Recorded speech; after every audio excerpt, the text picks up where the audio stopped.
Fala aí pessoal, tudo bom? Nicolas aqui. Bora fazer mais análise de Bitcoin, na verdade um update ainda daquela análise, tá? Não tem muito o que falar em termos de para diferenciação de públicos, tá? Acho que o que eu vou falar vale para os dois. Então nesse ponto vai ser mais um update mesmo. Então antes de mais nada, cara, não se esqueça, ó, tem canal no YouTube, tem canal na Cost TV. Dá pra inscrever em qualquer um dos dois, dá um sininho, dá um joinha para dar aquela força. E tem um grupo do Facebook também, ó, bit.ly/análise de Bitcoin, então você vai ser redirecionado para lá já. Cara, para quem tá começando, um baita grupo legal, até para quem já tem conhecimento, tem umas trocas de ideia bem legal, ninguém ali é tóxico. Valeu? Bom, então vamos lá. Primeiro de tudo, cara, tem algumas coisas legais pra falar de stop nesse vídeo, porque eu cheguei a comentar num vídeo anterior sobre onde seria meu stop e curiosamente ele não seria pego por muito pouco, e eu vou falar o porquê, pelo menos como eu posiciono meus stops. Eu acho que é válido para qualquer público, mas vamos lá. Primeiro de tudo, aquela LTA que a gente tá posicionado aqui, cara, tá dando um sinal de perda, porém nós estamos ainda dentro do triângulo, tá? Então pelo menos assim, houve uma rejeição no rompimento do triângulo. Eita, peraí. Aí. Houve uma rejeição no rompimento do triângulo, tá? Mas, cara, já vi triângulo rejeitar e depois romper. Isso aí pode ser movimento também de baleia querendo justamente caçar stop para continuar a tendência de alta, tirar pessoas da posição delas para poder lucrar mais. Então é mais ou menos assim que funciona. Eles ganham e você perde à medida que você que eles caçam teus stops, então eles acabam ganhando com isso, certo? Então vamos lá. Então estamos dentro do triângulo ainda, tá? Então daquele triângulo que tinha sido formado. Isso ainda dá um viés um pouco de alta. Aqui, se for pelo menos contabilizar o que seriam, vamos dizer aqui, as ondas. Eu não vou contar ilhotes, tá? Só te mostrar aqui que é a contagem, o que seriam as ondas. Ó, isso aqui seria uma onda, isso aqui seria uma onda, isso aqui é uma onda, e isso aqui agora está sendo uma onda. Isso aqui, essa daqui você ignora por enquanto. Por que eu estou fazendo isso daqui? Para você poder entender o seguinte: tendência de baixa a gente vai ter a partir do momento que a gente começar a perder esse fundo aqui, ó. Tá? Então é o fundo mais importante que a gente tem por agora. Se alguém fosse fazer uma entrada agora, seria o fundo ideal para se colocar um stop, seria abaixo desse fundo aqui, ó, por essa região, certo? Como havia dito naquela oportunidade anterior, até que eu falei, ó, pode vir aqui fazer o reteste, você faz uma entrada aqui para poder ter a relação 1 para 1 para cá, você já estaria de boa aqui, ó, daria para fazer uma parcial até aqui, ó. Aqui, ó. Por aqui já deve fazer uma parcial de 1 para 1. Cara, agora você estaria vendo os caras se matando lá em cima e estaria de boa, porque você estaria totalmente safe da operação. Você estaria totalmente safe da operação, porque você já fez a tua parcial. Se o mercado querer virar e bater no teu stop aqui, cara, você não perde nada, porque o lucro aqui já garantiu o prejuízo do stop, então você tá safe. Você pode ver o pau quebrando, que se o mercado segurar aqui e romper para cima e for embora, você tá bem posicionado. Por isso que eu gosto muito desse modelo de parcial, tá? Agora, aqui que eu cheguei a mostrar aqui no vídeo, até mostrar para vocês aqui, ó, a análise do dia 17, ó. Se retestar aqui, pode ser mais uma chance de fazer aquela relação bacana, né? Que aí você pode fazer de repente uma entrada por aqui. Meu stop normalmente eu colocaria aqui para baixo, tá? Que eu acho muito mais safe. Eu gosto de trabalhar com stops mais alongados, por isso que eu tomo bem pouco stop quando eu faço swing trade, né? Então, se por exemplo, se eu botasse meu stop aqui nessa região aqui, 11.580 e pouco, eu entraria aqui com menos de 25, com 20% da minha mão praticamente, tá? Uns 23% da minha mão, mais ou menos. Então, nesse caso, por exemplo, por que eu botei o stop nessa região dos 11.582 nesse exemplo? Tá? Que eu falo, meu stop seria mais ou menos por aqui. Primeiro, geralmente eu gosto de botar até a mais. Eu jogaria talvez até por 5% aqui. Porque eu gosto de facilitar minhas contas, né? Então eu reduzo minha mão em 4, reduzo minha mão em 5. Então, quanto mais distante meu stop, mais safe eu estou na operação, tá? Mas nesse exemplo aqui, porque 11.582 e não um pouco mais acima se o suporte aqui estava em 11.669? Porque não colado nas sombras? Cara, instituição caça muito stop, tá? instituição vai muito atrás de stop. Então isso daí é tenso. Se você, cara, muitas vezes você poderia ter um lucro na operação, mas você é estopado por um detalhezinho porque os caras vieram buscar uma sombra. E cara, eu gosto muito de considerar, ainda mais quando eu estou fazendo operação. No caso ele está fazendo somente uma análise exemplificando onde seria um stop meu, mas muitas vezes eu dou até uma leitura no book e vejo onde tem as paredes mais fortes, tá? Então, nesse caso eu não li o book, mas por exemplo, se eu visse o book e visse que em 11.575 tem um baita paredão, eu botaria para trás esse paredão também, entendeu? Esse paredão pode ser retirado? Pode, mas se ele não for, eu tenho uma proteção a mais, entendeu? E além disso, por que 11.582 e não 11.620 e tudo mais? Suportes e resistências acima de números redondos, tá? Então, se eu vejo que, por exemplo, tem 11.600 no caminho, eu prefiro botar atrás do 11.600, porque o 11.600 tende a ser uma região de suporte, né, nesse caso, tá? Então, números redondos é sempre bom se trabalhar. Então, 11.500, 11.600, 11.700, tá? Então, como aqui o stop seguro era 11.669, seguro assim entre aspas, né? Seria o final das sombras aqui. Então, 11.600 seria a minha resistência, meu suporte, resistência não, desculpa, suporte. Seria o meu suporte invisível, porém um suporte, vamos dizer assim, psicológico, tá? Então, muitas vezes números redondos são bons suportes e boas resistências, tá? Então, nesse caso, eu estou colocando para trás. E se você for observar aqui, o preço ele corrigiu, ele segurou justamente, deixa eu só vir aqui, ó. Ó, se você olhar aqui em cima, ó, você vai ver aqui em mínima, ó, ele foi justamente em 11.600, ele foi no número redondo.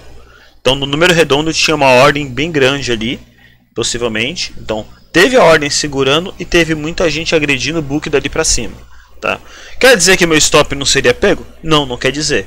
Mas quer dizer que pelo menos assim, meu stop não é pego à toa. Você entendeu?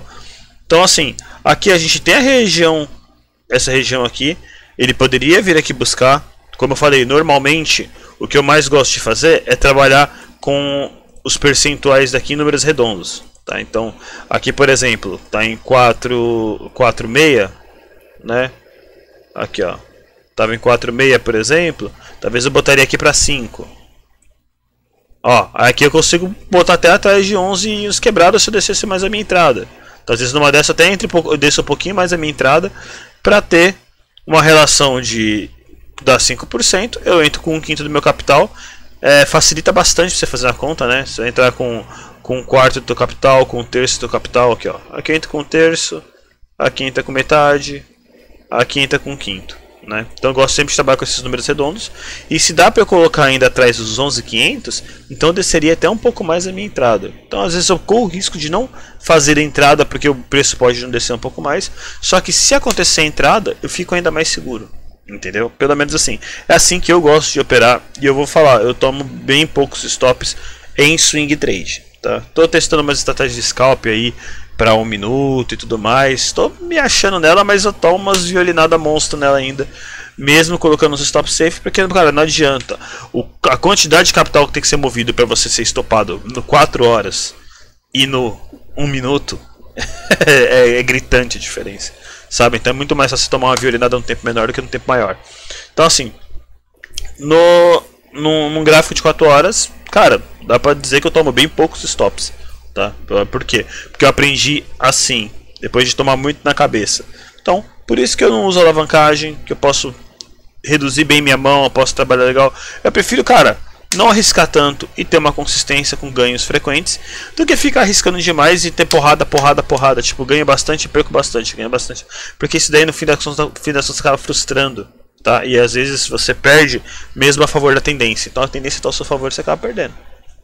Então, meu stop, ele é técnico e ele é financeiro. Ele junta os dois stops, tá? Então, tem a parte do controle de capital e tem a parte da análise técnica. Certo? Então, fica essa dica aí pro stop para vocês poderem posicionar, tá? Como eu falei, aqui ainda tem um risco do mercado vir aqui, segurar nessa região e começar a subir. Porém, tem que ficar de olho que se a gente começar a perder essa região aqui, ó, Aqui a gente consegue ter uma LTA traçada aqui também. Deixa eu ver se essa LTA tem um... Não, não tá muito bem traçada aqui não. Deixa eu ver como é que tá essa angulação. A angulação aqui tá boa assim, ó. Então, ó, se começar a vir para baixo dessa região aqui, ó, abaixo desse último fundo, abaixo dos 11.600, nessa região começa a ficar perigoso, tá? Então, nesse ponto aqui, se a gente começar a perceber uma tendência de alta e ele começar a romper essa LTB, essa LTB dá até para deixar mais bem traçado aqui, até que dá para considerar ela aqui mesmo.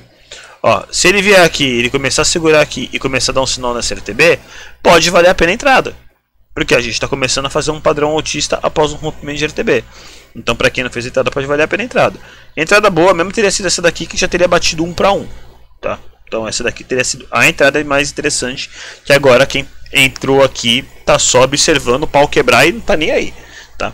Mas, cara, se ele começar a segurar nessa região e começar a superar máximas aqui, é bom ficar de olho. Então, daqui, por exemplo, por enquanto a máxima é essa daqui.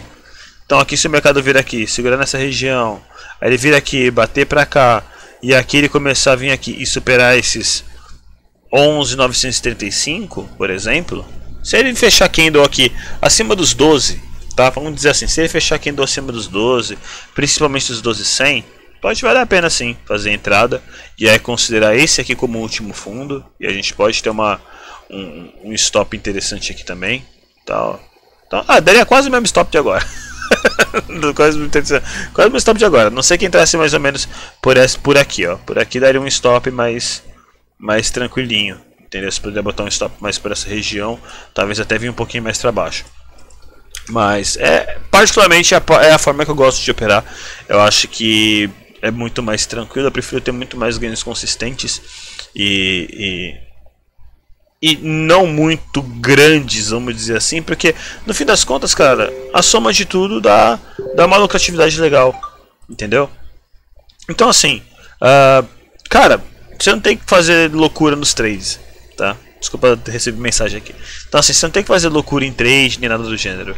Cara, é só você olhar e falar, cara, onde eu botei meu stop aqui para não pegar à toa, entendeu? Então, cara, eu seria mais ou menos por aí. Porém, aqui ainda está em risco. Então, se porventura o preço vier abaixo dessa região, eu tomaria cuidado, porque começa a ficar mais perigoso, tá? A gente tem essa LTA aqui embaixo, mas essas LTAs aqui ainda são LTAs supostas, tá? Então, o mercado ainda pode fazer uma correção forte para cá, tá? Então, essa rejeição aqui, ela pode ter sido uma rejeição que pode provocar uma tendência de baixo. Tendência de baixo a gente começa a considerar a partir do momento que ele vier aqui abaixo dos 11.100, vai, vamos falar dos 11.100. Bora estar 11.150 aqui.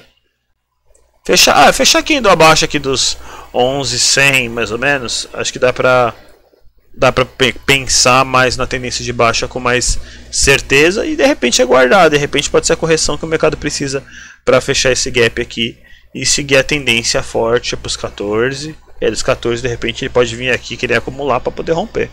Vamos ver. Mas por enquanto, cara, dá para trabalhar com esse conceito aqui, ó. Observar SLTB aqui e observar SLTA aqui. Então, se o mercado começar a lateralizar aqui, começar a dar sinal nessa LTA e superar a máxima aqui, cara, a gente pode ter um padrão de alta, uma estrutura de alta começando a se formar, que pode sim significar uma continuidade da tendência e que esse rompimento falso aqui acabou sendo um rompimento que foi só para realmente tirar a gente da posição, entendeu? E isso aconteceu, inclusive, que eu me lembre, foi em meados de janeiro, fevereiro, se eu me lembro bem. Cadê, ó? Foi mais ou menos por aqui, ó. Eu não sei se eu vou lembrar de cara onde é que foi. Eu lembro que eu cheguei... foi até aqui, ó. Aqui a gente tinha... Opa. Aqui a gente tinha uma LTB traçando daqui. Ó. E a gente tinha uma LTA vindo daqui. Então tinha um triângulo. Cara, isso aqui... Deixa eu até botar num gráfico de 30 minutos. Deixa eu ver se chega lá. Eu não sei se 30 minutos tem histórico nessa minha conta aqui. Pra poder chegar em janeiro. Acho que tem. Deixa eu ver. Março. Ah, tem. Show de bola. Ó.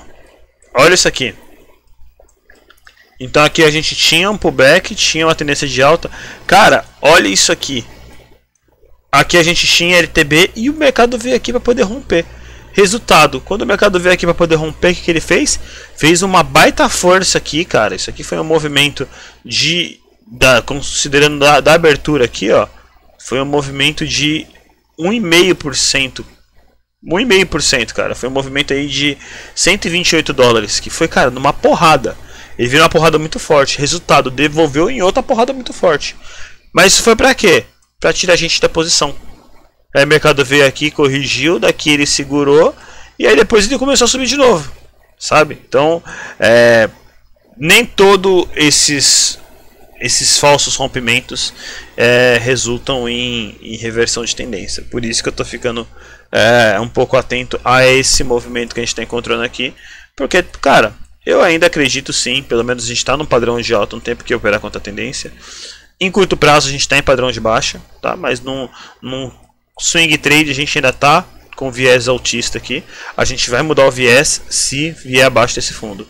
E se vier aqui, cara, nessa zona aqui, ó, é observar. Ó, aqui é observar e aqui é observar pensando um pouco mais no risco de cair, certo? Então, aqui dá para observar pensando em alta, né, assim que romper esse topo, e aqui dá para observar pensando em baixa. E aqui pensar de repente em short a partir daqui, não sei. Aí vai de cada um. Mas é isso aí, pessoal. Espero que tenham gostado do vídeo. Qualquer novidade dou mais um update para vocês.